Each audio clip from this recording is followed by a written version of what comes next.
Kwani unatumia mapua kusikia? Si nimetoka kukwambia hiyo saa hii tu. Are you sure you did not go extremely out of your way? I mean, you don't even look familiar. This is not your style. Julia, why do you look like you have swallowed a tablespoon of yeast? And why do you look like them? Can I keep my yeast? Are you hungry? You look angry. You see that Mr. Free? He has been avenging me the whole week and my stepfather is on my case. What is your biggest problem? My biggest problem is that Daira Bank. She has broken my family into tiny pieces. That is your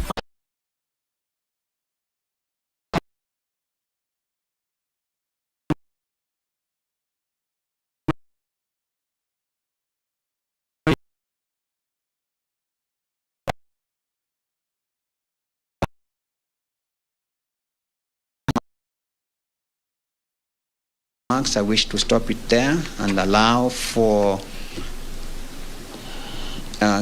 questions and possible responses.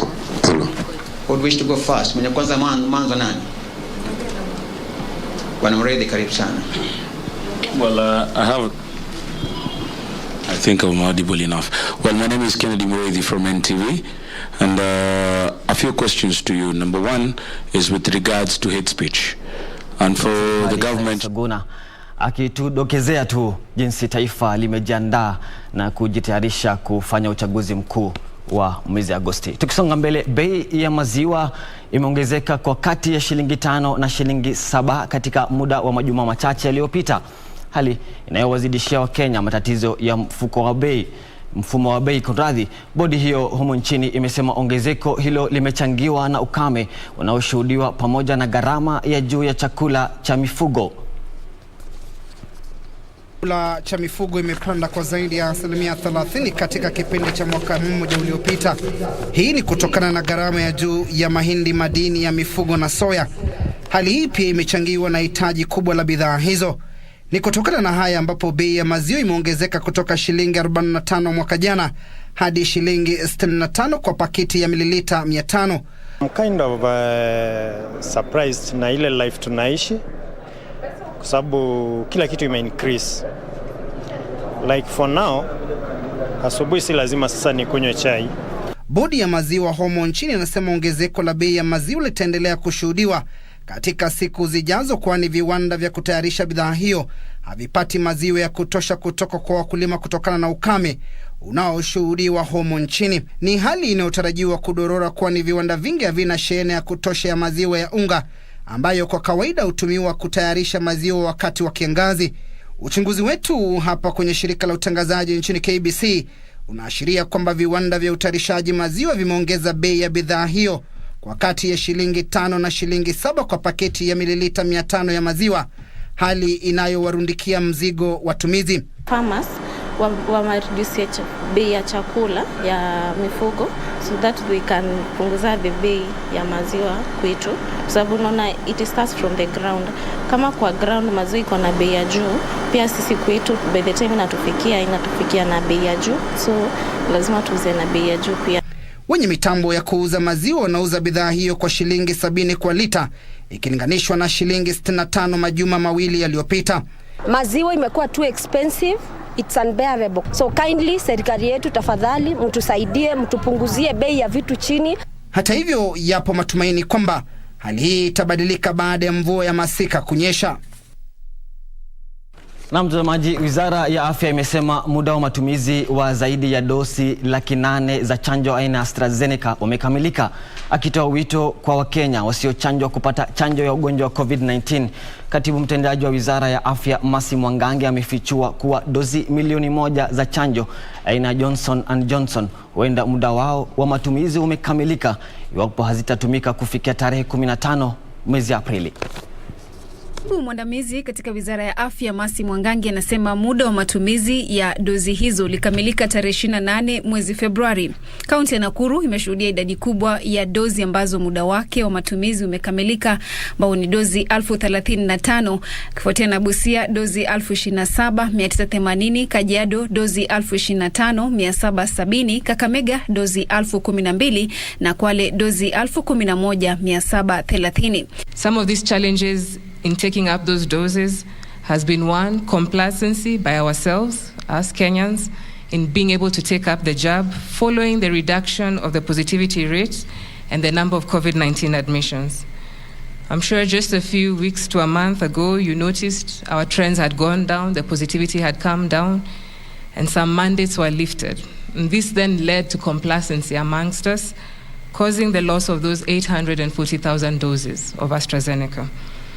Kulingana na Wizara ya Afya, idadi ya watu wanaojitokeza kuchanjwa imepungua pakubwa baada ya serikali kuondoa sharti la kuvalia barakoa katika maeneo ya umma, huku dozi zinazotolewa kila siku zikipungua kutoka 252,052 hadi kati ya dozi 30,030 na dozi 40,040 kila siku. Continue to witness vaccine hesitancy attributed to rumors and misinformation, especially rumors and misinformation around fertility concerns.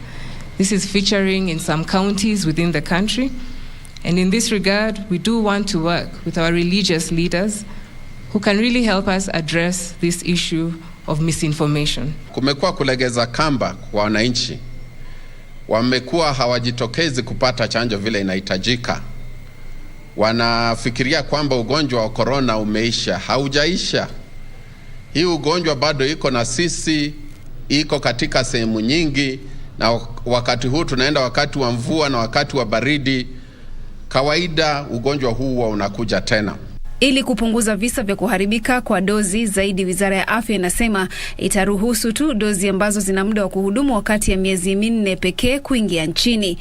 Takriban dozi milioni 1 za chanjo ya Johnson & Johnson zinahofiwa huenda zikaharibika katika kipindi cha wiki 3. Serikali inasisitiza hakuna pesa za mlipa ushuru zilizopotea. Aidha, inawataka Wakenya kujitokeza kupokea chanjo. Kuntu Zainab Said kwa taarifa hiyo. Tukisonga mbele, vyama vya kisiasa vimeagizwa kuzingatia sheria ya thuluthi mbili ya wanawake ili kujinusuru kutokana na kusitishwa kwa shughuli zao.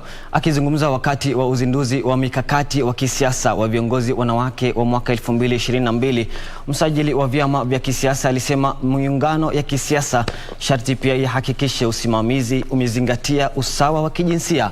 Haya yanajiri huku wanawake wakihimizwa kujitosa ulingoni kugombea nyadhifa za kisiasa wakati ufao kabla ya makataa ya mchakato wa kura za mchujo wa vyama.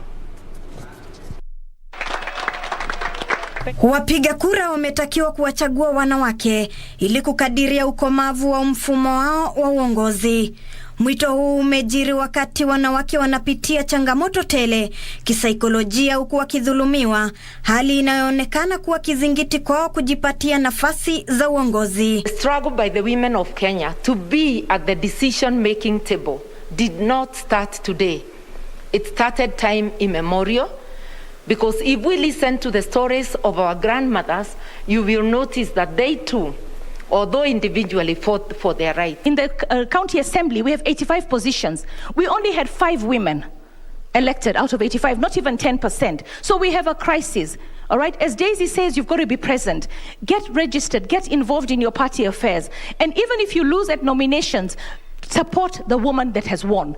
Akizungumza wakati wa uzinduzi wa mkakati wa kisiasa wa viongozi wanawake, msajili wa vyama vya kisiasa Anderitu alisema tayari baadhi ya vyama vimesitishwa kuendesha shughuli zao kwa kufeli kuzingatia sheria ya kijinsia ya thuluthi mbili.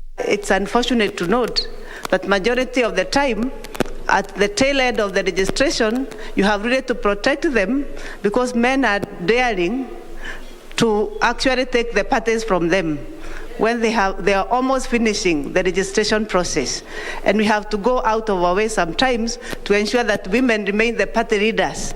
Wakati huo viongozi wanawake wamehimizwa kuwa na imani ya kuibuka washindi ili kuondoa tiati ya usawa wa kijinsia kutozingatiwa katika nafasi za uongozi. We can organize ourselves to support women who are on the ballot, but if they are not even on the ballot, there is nothing we are doing. So we need to. Mtazamaji, serikali imeanzisha zoezi la kusajili wanabodaboda kwa njia ya kidijitali katika kaunti zote nchini, ikiwa ni mojawapo ya mikakati inayolenga kuifanyia marekebisho sekta hiyo.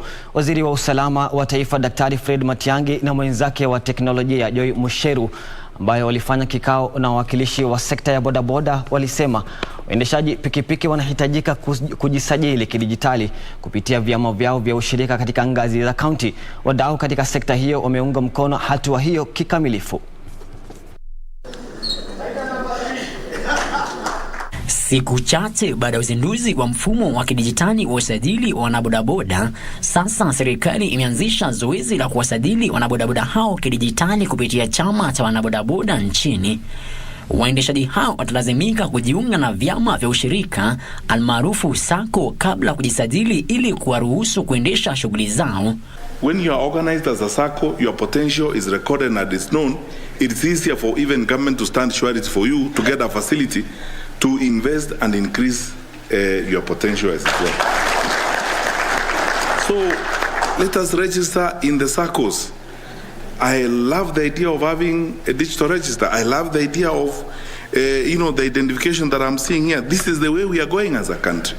And ask each one of your friends to ensure that they have registered in the SACCOs.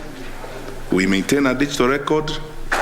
If you are already your sector has more money than the government is transferring to the counties, more than 370 billion.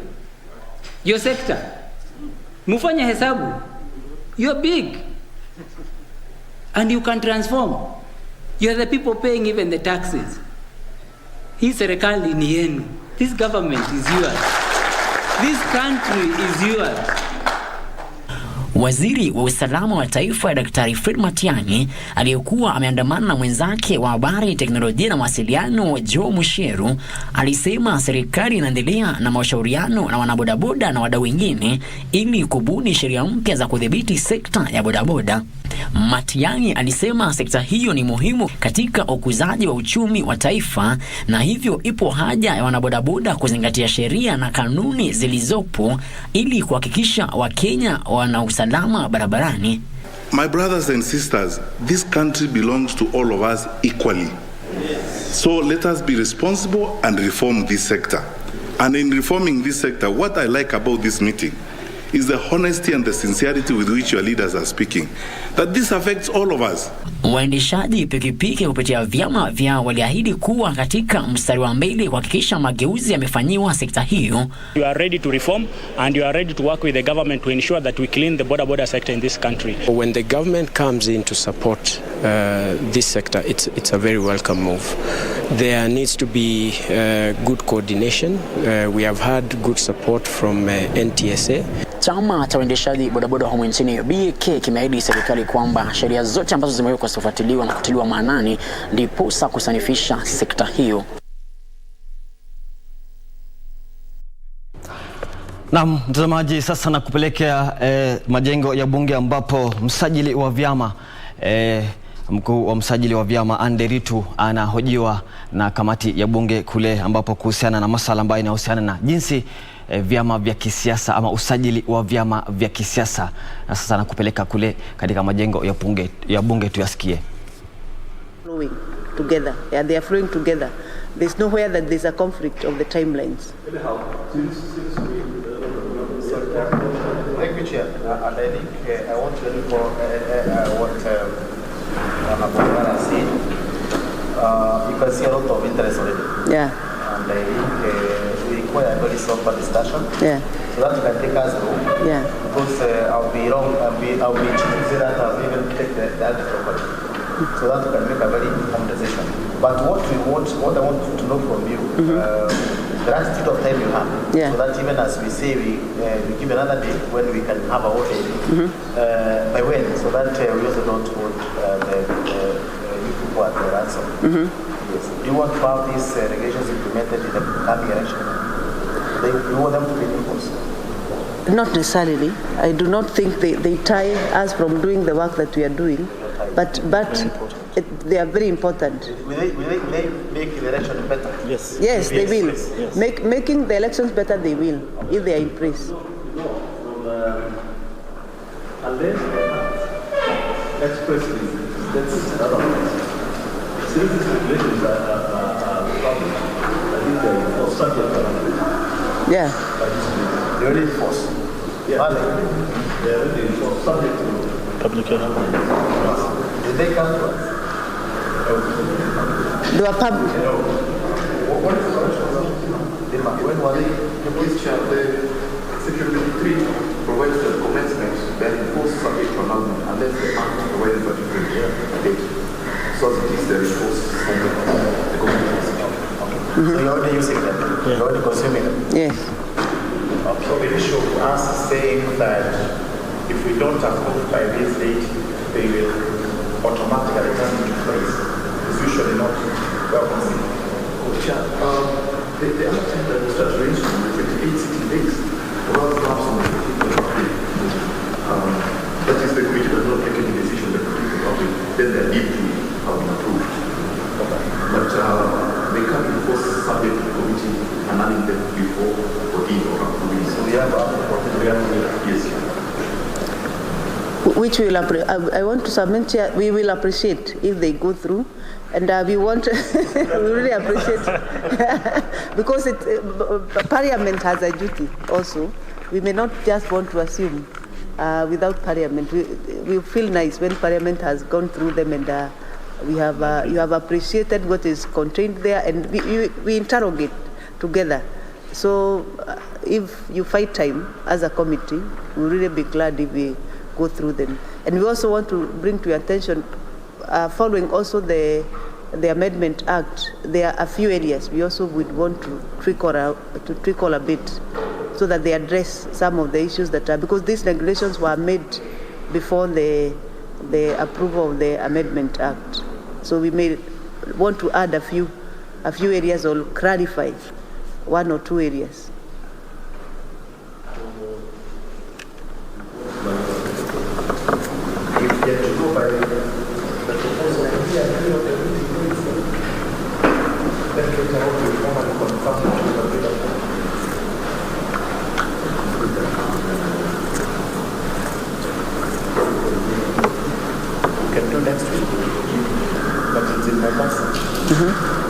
Next week is a tricky one for us because we are going through the certifications of the registers and then the deadline. Maybe the other week after next week.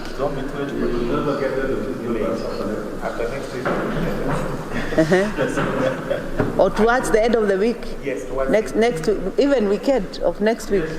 Yeah. If you say weekend of next week, I think. Yeah. Ni msajili wa vyama Nderitu akihojiwa tu na baadhi ya wabunge kuhusiana na usajili wa vyama vya kisiasa na kwa ujumla tu jinsi taifa limejiandaa katika maandalizi ya uchaguzi mkuu wa mwezi Agosti. Tukisonga mbele, familia moja katika kaunti ndogo ya Kwanza katika kaunti ya Trans Nzoia inatafuta haki baada ya mwanao kugongwa na gari la kuwasafirisha wagonjwa mahututi la shirika la Ampaf na kuvunjika miguu. Wakati huo serikali imetoa wito kwa wasimamizi wa shule kwa uangalifu ili kuzuia visa vya utovu wa nidhamu miongoni mwa wanafunzi. Hii ni baada ya watahiniwa wa mtihani wa KCSE katika shule ya upili ya wasichana ya Mabweni katika kaunti ndogo ya Voi kualika wavulana kutoka shule ya sekondari ya karibu kulala katika mabweni yao.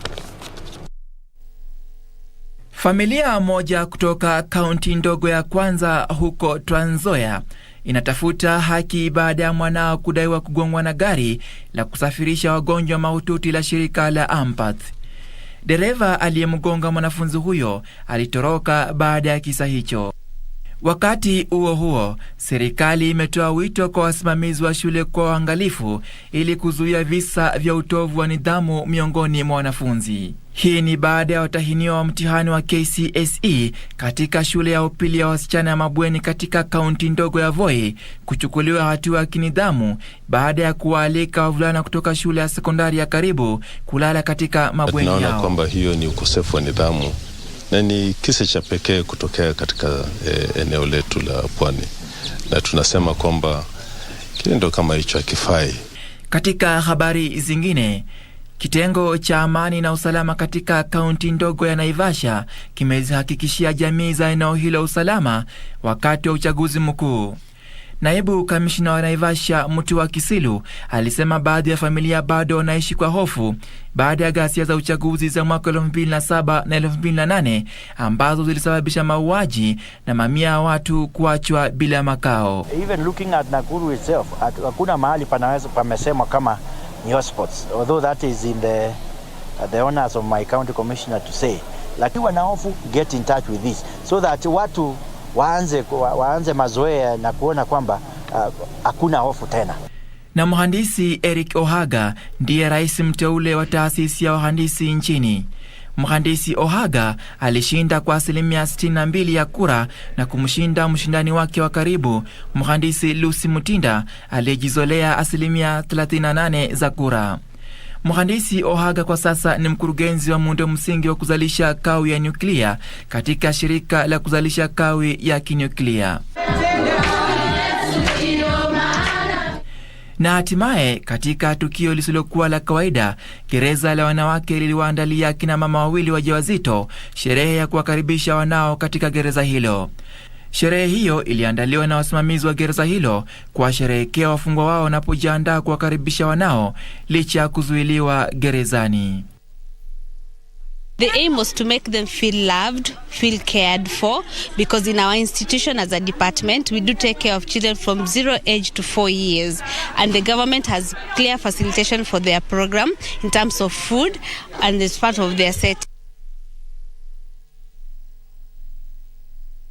Na mtazamaji, taharuki imetanda katika mpango wa awamu ya pili kwa makazi katika kaunti ya Trans Nzoia baada ya maskota waliofurushwa na serikali katika eneo hilo mwaka uliopita kurejea katika eneo hilo kwa lazima. Maskota hao wameipea serikali mwezi mmoja kuwapa makazi, wakitishia kujitengea ardhi hiyo iwapo serikali haitaingilia kati. Mpaka kati ya Kenya na Uganda, maskwota walifanya maandamano ya amani wakitaka kupewa ardhi katika mpango wa awamu ya pili wa makazi wa Chepchoina katika kaunti ya Trans Nzoia. Hatuelewi ni nini sasa inafanyika kuanzia sasa. Sisi tumepika mwisho. Tumeweza kukimbizwa kama maswara, kama watu wenye hatuna ile haki ya kuishi kama Wanakenya. Wamesema wamekuwa wakiishi katika mazingira duni. Tazama, watu ya Mungu ndio hawa. Watoto wadogo pamoja hata na wamama wametezekea kwa hii shamba. Hii shamba ilipeanwa 97. Sasa saa hizi tuko tunahangaika, tunateseka, tunakaa kwa mahema na tunataka kurudi tupate haki. Inaripotiwa kwamba mwaka jana serikali kupitia utawala wa mkoa ilibomoa nyumba zaidi ya 1500 zilizomilikiwa na familia 800 kutoa ardhi iliyokuwa imenyakuliwa na kuwakabidhi wamiliki halali. Wakitoa wito kwa serikali kuharakisha shughuli hiyo, maskota hao wanadai ulaghai katika mpango huo wa kuwapa makazi, wakisema watu binafsi wenye ushawishi wamejitengea ardhi hiyo. Watu wenye wanakuja ni Wakenya, wanaweka juu ya sisi na wanapika manyumba yetu chini. Sisi sasa maisha yetu imekuwa maisha ambayo tuko na watoto watoko ambao tunafaa tuwalinde katika ile shamba, lakini wametukimbiza. Tumekosa chakula, tumekosa hata mafasi. Tunauliza serikali izingatie sheria. Wale watu wanastahili kupewa shamba wapewe. Kwenye shamba hili tumekuwa na makamati za bunge ambao walikuja kufanya upelelezi na walitoa report ambayo report hiyo haijazingatiwa mpaka wa leo. Minister wa Land Farida Karone aingilie jambo hili. Kuna magatels ambao wana mapwenyenye naenda kukodesha mashamba na naanza kuuza mashamba kiholela na naonga pesa. Sasa nataka watu wenye wamekaa watoke. Hiyo ndio tumelahani hiyo kitendo.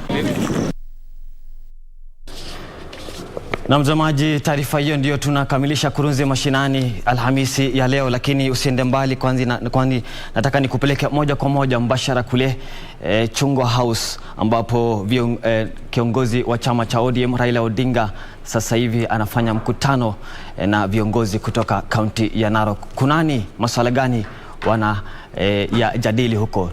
Nataka nikupeleke pale tuyasikie kuna nini kunaendelea kule Chungwa House. For my gubernatorial seat in the coming election. I wish therefore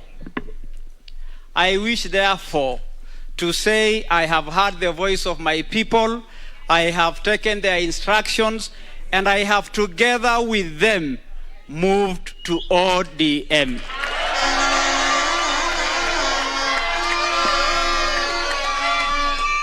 We believe in our larger family, the Azimio la Umoja, that will take Baba the Fifth to State House. Our taking this decision is meant to strengthen the Azimio la Umoja aspirations of bringing Kenyan together, being championed by the President and the fifth President of the Republic, Raila Amolo Odinga. And so we tell our brothers in our other parties, our house has more than 24 bedrooms representing the parties that form Azimio la Umoja. We want to tell them that this decision is meant to strengthen their resolve, their decision of uniting their country and taking Baba to State House. It is by no means meant to spite anybody. It is by no means meant to belittle anybody or any party. It is actually to take forward the aspiration of Wakenya kusema Azimio la Umoja na Baba the Fifth.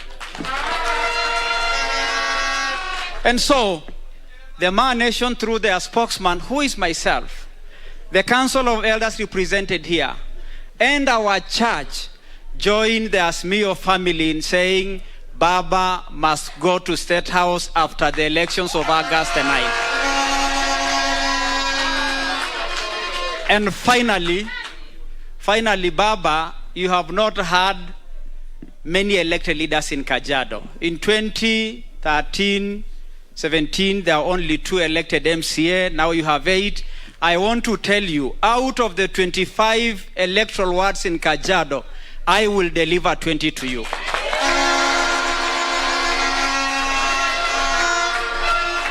I will deliver 20 electoral wards out of 25, and Chorus will deal with the balance and Pareno. This is, I had said yesterday, Baba, for you to know, Kajiado is not a battleground county for Azimio and Kenya Kwanza. Kajiado is an Azimio county, and I stand here to tell Kenyans that Kajiado is not a battleground, neither is Maasai Land, and so Maasai Land and Kajiado are an Azimio county. So let it go to record that it is me who have said Kajiado is not a battleground, and the people of Kajiado are behind me. And when we talk of the Ma Nation, we are including our brothers from other tribes in Ma Land in this statement. Without further ado, I wish therefore to bring to you, to ask the family to prepare and stand and receive the 5th President of the Republic, Baba Raila Amolo.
Na mtazamaji, kuntu kabisa ni picha za moja kwa moja kutoka jengo la Chungwa House ambapo tumeona kuwa gavana wa kaunti ya Kajiado Joseph Ole Lenku ameonekana kujiunga na chama cha ODM.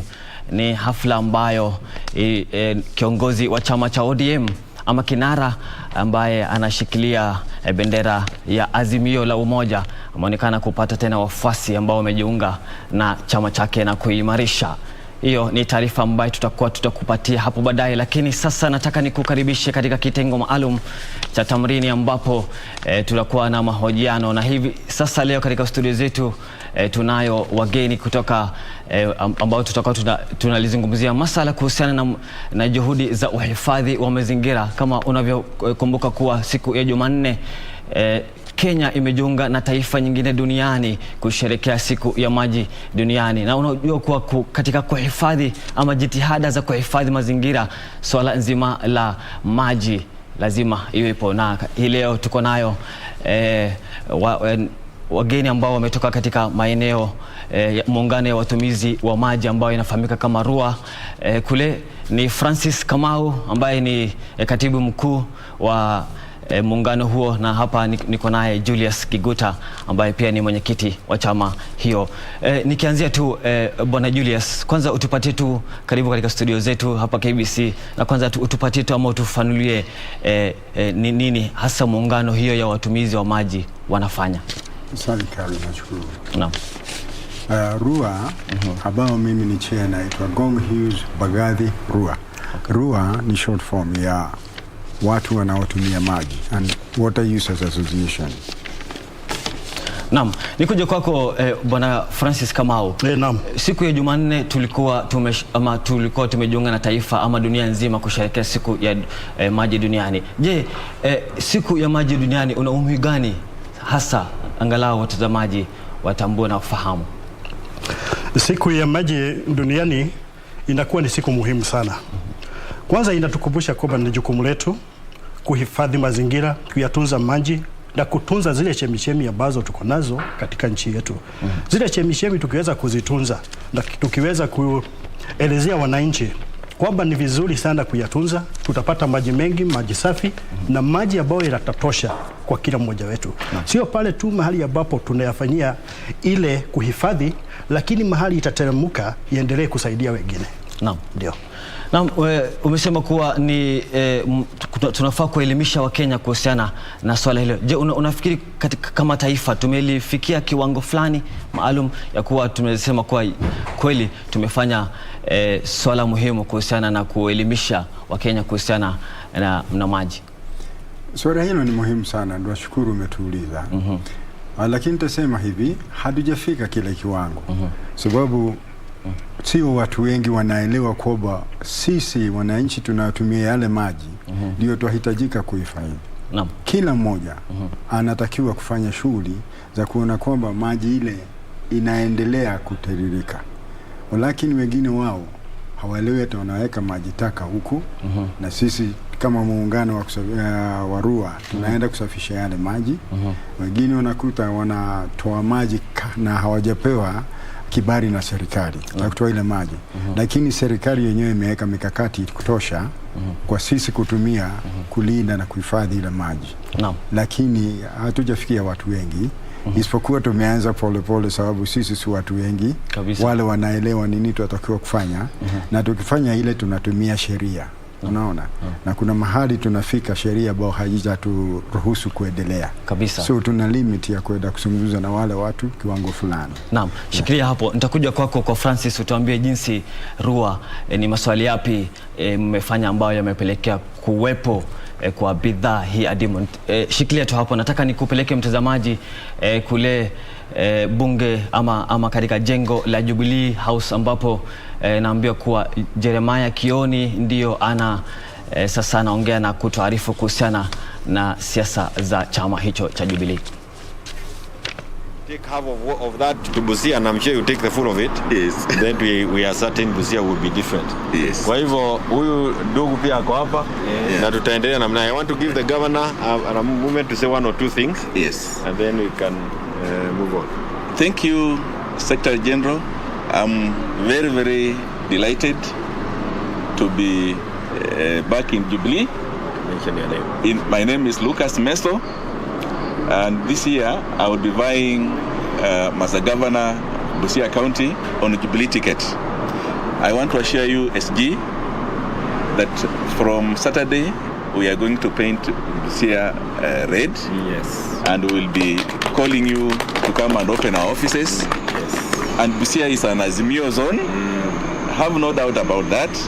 We are going to deliver this seat for you. Yes. Thank you very much for receiving us. Yes. We won't let you down. Thank you. We have about 19 MC aspirants, and now, from now on, I want to call upon those MCAs who have been looking for direction, that I will be getting in touch. And now that the Secretary General extended up to 26th, we are calling upon you to come and register in the party in large numbers, so that we can be able to be represented at the county level, and also all those members of parliament who want to vie on Jubilee. I think they are welcome, and please give us that consideration. Yes. Those 2 days are very important to us. Yeah. Thank you very much, people of the press. Yes. Busia tuko mbele pamoja na Meso. Tuko mbele pamoja na Meso. Busia kuli Meso. Asante sana na Mungu akubariki. Thank you so asante. much. Thank you Asante. so much. Asante sana. Asante. Mtapatiwa materials hapa chini kidogo. Asante. Yeah, na tunashukuru. Thank you so much. Asante. Yes. We'll be back in a short while. Asante. Thank you, SG.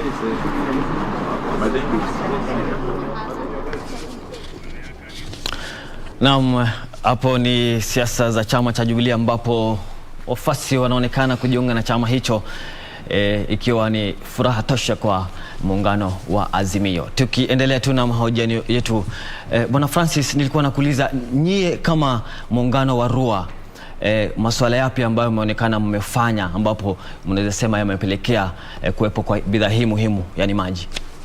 Jambo la kwanza tungeweza kusema kwamba tumehusisha shule ambazo ziko katika eneo lenye tuko. Wale wanafunzi wameanza kujua umuhimu wa mazingira, na wakianza kujua umuhimu wa mazingira na kutunza maji wakiwa wadogo, wakiwa wazima wataendelea na lile jukumu. Pia tumehusisha kanisa. Kama wakati tulikuwa hii World Water Day, tulihusisha kanisa Katoliki, kanisa la PCM, madhehebu zote tulihusisha, na walikuwa represented pale mahali tulikuwa tuna pada ile miche kusherehekea ile siku ya maji duniani. Na pia tunahusisha serikali kuu. The interior government was represented pale wakati tulikuwa tunapanda ile miche. County government kama waziri wa mazingira alikuwa ametumwa Kajiado, na governor wetu Olelenku alikuwa amemtuma kuja amwakilishe pale. Tuna wale washirika wengine ambao huwa tunahusisha kama shirika kama la KBC, nyinyi mlikuwa pale. Na wakati tunawashirikisha, mnaeneza ile injili yenye tuko nayo ya kwamba watu walinde mazingira. Ndio. Naam, ni swala ambao pia kila mtu anafaa kuyatekeleza, kwa sababu kauli mbiu hapo mwisho itakuwa tu kutunza mazingira. Nikuja kwako, kuna uhifadhi wa mazingira ni muhimu sana. Na je, mnahisi kuwa juhudi zenu za kuwarai wa Kenya zinaonekana kufua dafu? Ndio, zinaonekana kufua dafu. Lakini kwanza nikueleze, katika Rua yetu tuko kwa kaunti 3. Kuna Kajiado, kuna Kiambu na kuna Nairobi. Vile vile area hiyo ina what we call rural areas, yani, na kuna urban area. Sasa kuna changamoto katika hizo. Ingawa wananchi wa kule mashambani wanaelewa na wanajitokeza, ukiingia sasa mjini ambao kama Gong, ambao diko center yetu imo, ama unakuja Ongata Rogai, unaenda mji mwingine, inakuwa ni gumu kuelezea wale watu. Sababu mtu akienda kwake kuna maji, mwingine ametoa maji kwenye mto iliyo karibu na yeye. So hawaelewi sana kwamba wanahitajika kulinda maji kule milimani na misituni inayotoka. Kwetu tuna misitu 4, unaona, na Rua nahusika na kuangalia kwamba miti haikatwi. Lakini unajua hatuna kibali sisi cha kuzuia. Hata tukiungana na CFA ambao ni Community Forest Association, bado tunaigia kule na kulinda, lakini ukiwa unanionyesha na permit hatuwezi kukuzuia. Unaona hata kwa maji kuna watu wengine wanakuja wakiwa na nguvu zaidi, sisi tukienda kwa wao naambiwa ninyi ondokeni. So serikali hapa itahitajika ndio tuweze kufikia kila mtu kuja kusimama nasi na tukiwaita waje na wasikatae. Unaona? Lakini haitokei kila wakati. So mikakati imo tunajaribu tuwezavyo kama wananchi, lakini kuna kiwango hatuwezi pita. Kabisa. Umesema kwa mikakati kabambe ziko, ingawaje kuna changamoto bado zipo. Nataka tu Bwana Francis, umesema mnapeleka injili ama mnaeneza injili yenu kuelekea kule mashinani katika shule na vitongoji tofauti. Je, kuna baadhi tu za changamoto unasema mmekumbana nazo na mnahisi changamoto hizo mkiyatatua mtafikia watu wengi sana? Kuna changamoto huwa tunapata. Kwanza kuna zile sheria ambazo zimewekwa na serikali na tungependa kwamba waziongezee, kwa sababu unakuta kuna wakati unakuta tuseme kwa mfano yale maji taka, yale maji chafu, kuna watu wanaelekeza pale kwa mto na yule mtu anasema ako na stakabadhi za ile shamba yenye yako nalo. Kwa hivyo mwenye anastahili kufuatilia kwamba haweki zile taka kwa mto ni idara tofauti ya serikali kama ya NEMA, kuangalia kwamba yale maji taka hayaingii pale. Tuna changamoto moja kubwa sana pale sehemu yetu ya Gong kwamba hatuja sewage system. Sewage system haiko. Yale maji taka yanaenda tu kwa mto. Yakiingia pale kwa mto linakuwa ni changamoto kubwa sana, kwa sababu maji yakitoka pale Gong Hills, mahali ambapo Mbagathi River imeanzia, inaenda mpaka pale kwa park, hii national park. National park wanyama wanatumia yale maji. Yale maji yanapotumiwa na wanyama yanaharibu wanyama mpaka wanapata magonjwa hapa na pale, na inapunguza ile idadi ya wanyama wa porini pale. Yale maji wakati inaendelea kuteremka yakielekea kule Indian Ocean, lile bahari kuu, kuna sehemu nyingi sana pale inapata wananchi wengi sana pale ambao wakikunywa yale maji yakiwa yako na ule uchafu, intoxicated water, inawaletea maradhi. Kwa hivyo tungeomba kwamba tushirikiane kama sisi wote, wale watu wanadeal na environment ambao wako kwa forestry, wale wanadeal na maji, tushikane pamoja. Sisi ni kundi dogo, lakini ile sehemu ya mazingira ambayo tumeshikilia ni kubwa sana, na ina maana sana, sio sisi peke yake kwetu, lakini mahali mto unaelekea, kwa sababu zile tu ni chemichemi mahali maji yanatoka, na tukilinda mahali maji yanatoka, mahali yataenda bado yatakuwa yako sawa. Naam, mwelekezi wangu ananiambia muda umetupa kisogo, lakini nataka tu swali moja.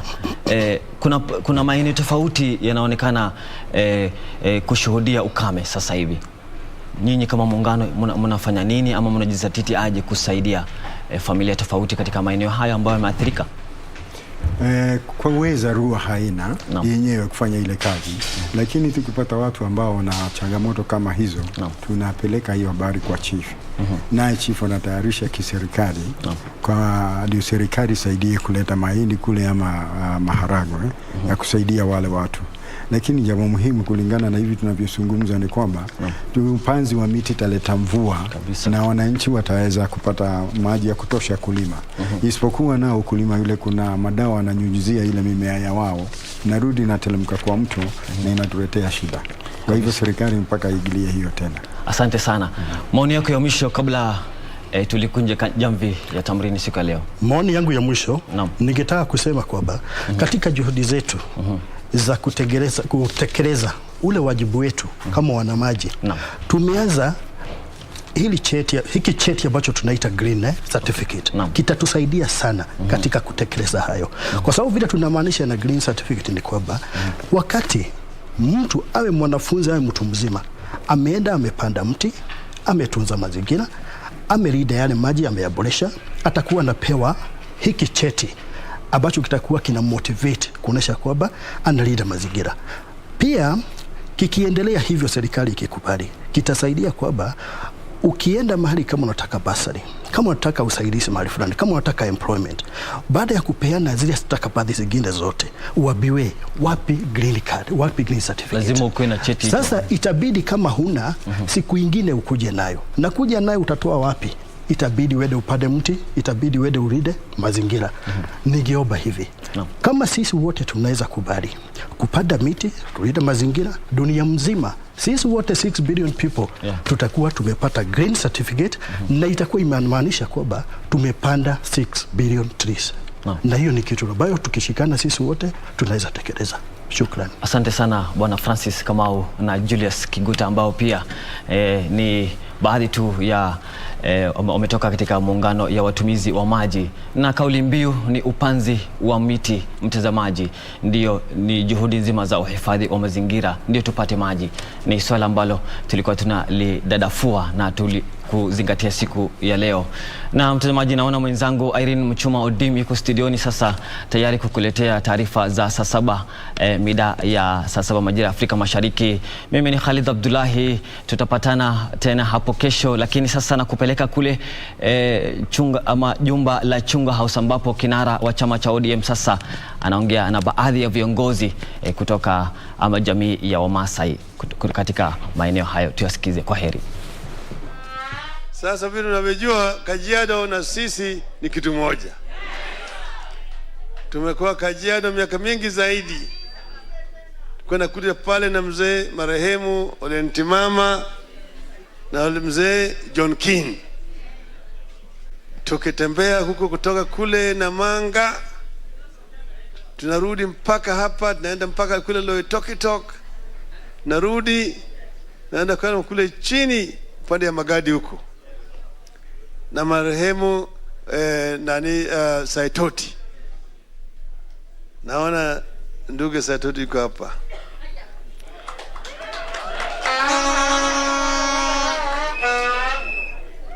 Tunajua, lakini kwa jumla Kajiado ni moja ya wale counties ya Maa.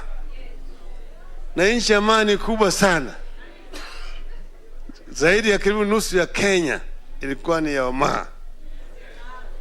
Ukitoka kule upande ya Laisamis kule Marsabit, hiyo mlima Kenya, ngia hapo hiyo the plains ya Laikipia, alafu rudi mpaka hapo Kinangop yote hii, Nairobi hii, alafu ende huko upande ya Uasin Gishu mpaka ngie huko upande ya mlima Elgon, na ngie pande ile nyingine ya magharibi ya Kenya, alafu rudi hiyo pande hii yote hata mpaka huko pande ya Migori hiyo yote. Hiyo ilikuwa ni unapakana huko chini na Taita Taveta, pande ile nyingine na Makueni, alafu na Machakos, Nairobi, Kiambu, pande ile nyingine naenda huko pande ya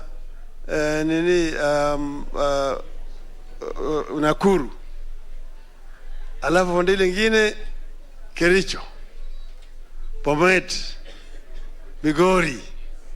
Yote ni nchi ya Omaa. Miaka nyingine kule walipodanganya marehemu Chief Olenana, wakaweka ile sahihi ya uongo na kweli, wakatoa Omaa kutoka huko upande ya Timau, hiyo Laikipia yote wakisugulisha chini. Hapo Naivasha waliweka mwanya kilomita maili 10 ya Masai kupita na ile ngombe yao inaitwa Shenzi Ngombes kuelekea upande ya Narok na Kajiado. Yote yalifanyika yote. Kwa wale ambao wanajua dhuluma ya kihistoria katika taifa letu ni watu wa Maa. Wameona mengi zaidi. Wanaona kule Uasin Gishu, kule Eldoret, lakini ile klani ya Uasin Gishu iko kule Transmara kuchini. Ngare Baringo, Ngare Naivasha, Ngare Nakuru, Ngare Nairobi. Hapa sio? Hiyo ni kihistoria, sio?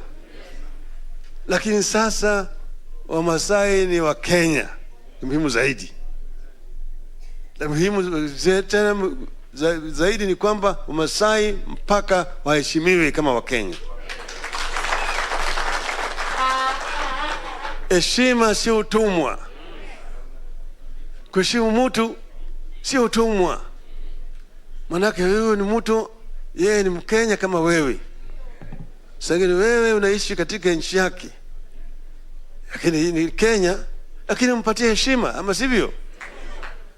Kama Wakenya. Hiyo ni muhimu sana. Ni hiyo ndio sababu tulisema tunataka kurudisha Kenya kwa gurudumu pale tulianza, ya kuunganisha makabila yote ya Wakenya wawe kama kitu kimoja, ndio tuweze kutekeleza ndoto ya waanzilishi wa taifa letu ambao waliungana pamoja kutoa mzungu hapa ili Mkenya ashike hatamu ya utawala ya taifa letu.